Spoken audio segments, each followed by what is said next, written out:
Welcome to my channel. ఈరోజు Rakhi DIY 4 first 2 threads తీసుకున్నాను. దానికి ముడి వేసేసుకొని చివరిని ముడి వేసేసుకొని ప్లాస్టర్తో ఇలా స్టిక్ చేసేసాను.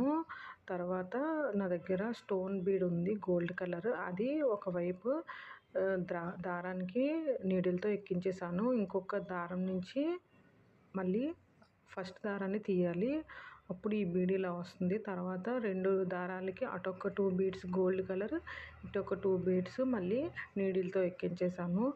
సేమ్ అలాగే వీడియోలో చూపిస్తున్నట్టు మళ్ళీ స్టోన్ కలర్ బీడ్ తీసుకొని మళ్ళీ సేమ్ అలాగే ఫస్ట్ ఒక దారానికి ఎక్కించి మళ్ళీ ఇంకో దారాన్ని అలాగే ఫస్ట్ దారం నుంచి తీస్తే స్టోన్ బీడ్ అలా వెళ్తుంది. సేమ్ ప్రాసెస్ కంటిన్యూ చేయాలి. అలా 3 స్టెప్స్ బీడ్స్ అలాగే ఎక్కించుకొని చివరిన ముడి వేసేసుకోవాలి. అంతేనండి, సింపుల్గా ఇంట్లోనే రాఖీ ప్రిపేర్ చేసేసుకోవచ్చు. ఈ బీడ్స్ ఉంటే ఏ బీడ్స్ అయినా పర్లేదండి. వైట్ కలర్ పూసలు ఉంటాయి కదా, అవైనా పర్వాలేదు, గోల్డ్ కలర్ బీడ్స్ ఏదైనా. ఈ సింపుల్ ట్రిక్ తెలిస్తే ఈజీ అండి. రాఖీస్ చాలా అంటే చాలా మనం ఇంట్లో రెడీ చేసేసుకోవచ్చు. Thank you for watching. ఈ వీడియో మీకు నచ్చితే లైక్ చేయండి, నా ఛానల్ సబ్స్క్రైబ్ చేసుకోండి. మళ్ళీ రేపు ఇంకో వీడియోతో మీ ముందుకు వస్తాను.